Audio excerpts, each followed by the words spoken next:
Something that I like to look at is I use two terms. I use sexualization and I use objectification. Mm-hmm. So sexualizing is when you view something as like sexual. That could be like masturbating to it. It could be imagining something, whatever the fuck. I don't think there's any problem with doing that to anybody. Knock yourself about sexualizing things as much as you want. I don't think that's a problem. Objectification occurs, in my mind, objectification occurs when you make your sexualization of somebody their problem. So if I see a hot girl at the gym, I'm like, damn, she's fucking hot. I like that. Like, that's fine. But if I walk up to her and I start like hitting on her or being really obnoxious, well, that's not okay because I've gone from sexualizing her to treating her like a sexual object. I'm like objectifying her. So I think sexualizing anybody you want is okay. Just don't like be creepy or weird about it. Don't like make them aware of it. Don't make it their problem and don't act on that in a way that the other person wouldn't want you to. So there's a thread of online red pill that says that creepy is a sexual advance that is just from a man who is undesirable. So like how do if that is the case, which maybe you don't think it is, is there better or more actionable advice than don't be creepy for those guys who don't know how to engage without triggering that creepy response? Yeah, this is something I'm working on. Come back to me in like fucking in June and I'll have like a better answer to this. But I need to. The problem is I'm pretty sure you probably develop a lot of your socialization skills probably by the time you're like 14 or 15. And then you kind of like iterate and refine on them going through high school and college.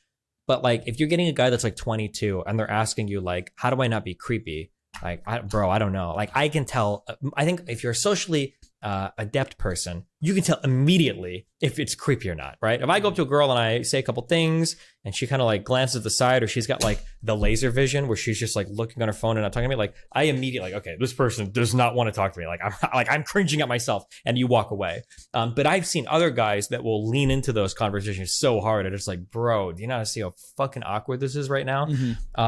It's hard to coach somebody on like how to not be creepy. I feel like there is there's a bubble of awareness that you can have about how other people think or feel.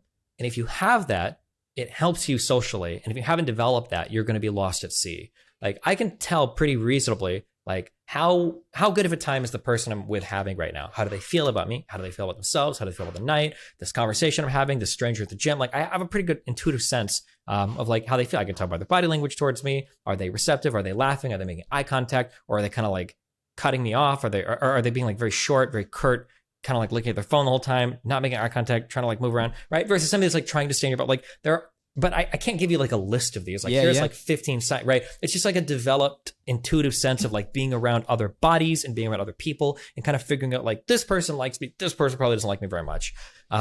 I don't know how to sell that to somebody in like a 2-minute blurb of like, this is how you learn how to not be creepy.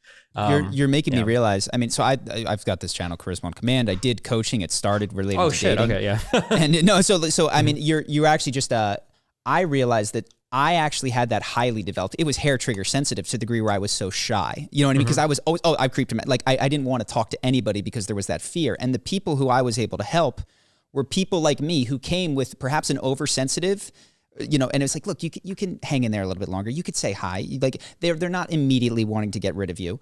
The people that I struggled with were the people that you're describing who did not have that and would just creep people out. And I did not know how to communicate to them. You got to get out of there. Like this is not going well. You are bothering this person. And it made me change the business and change who we focused on, because I found that what you're describing, if you did not come with some sort of intuitive sense, some baseline intuitive sense, and we were instead working on shyness and overcoming that and being more confident, it was impossible for me at least to help you. And I don't have the answer to, for some of those guys who have been left behind, which I think is a shame, because we, like you said, we can't leave people behind just the same way we can't leave the homeless people. You leave this huge cohort of guys behind, or even a small cohort, it becomes a problem.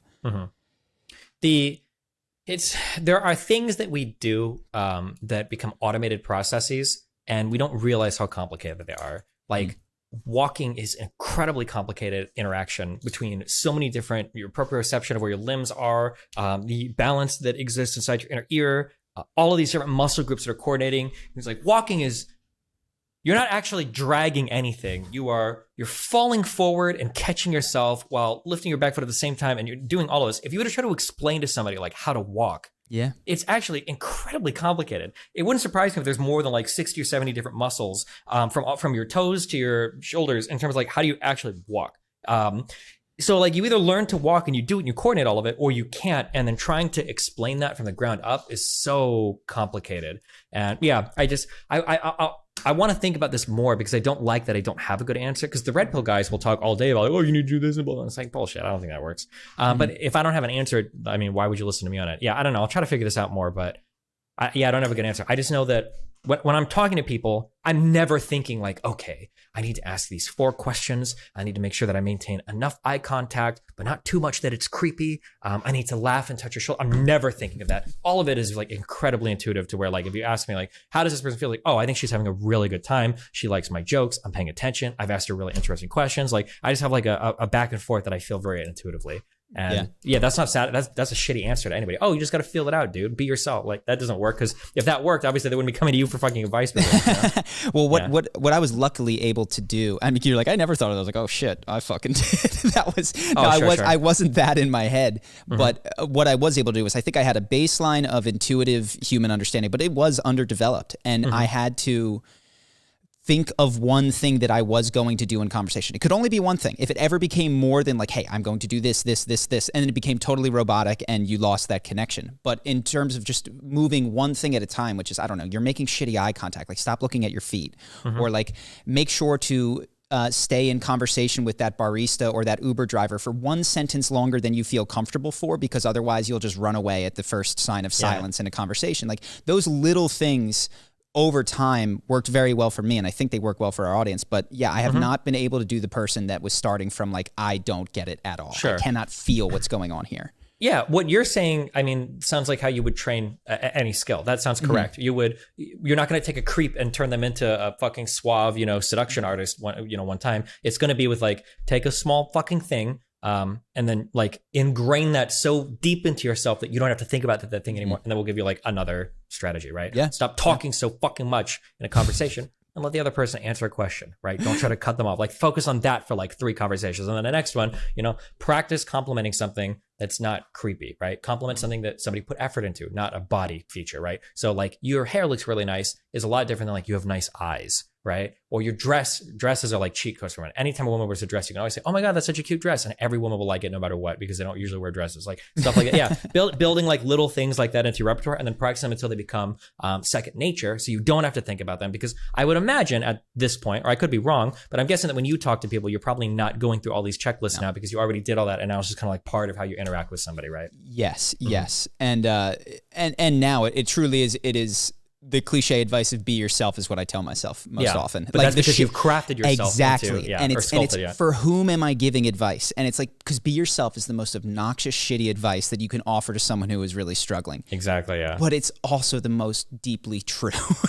And so I feel like, I have tried, I will not take down the old videos, even though I might not give some of the same advice now, because I recognize that they are for a certain person at a certain time in their life. Though if you ask me today, I'm likely to say, take deep breaths, sit quietly with yourself, see if you can still your mind and be, but that's just not useful to somebody at the beginning of their journey. Sure.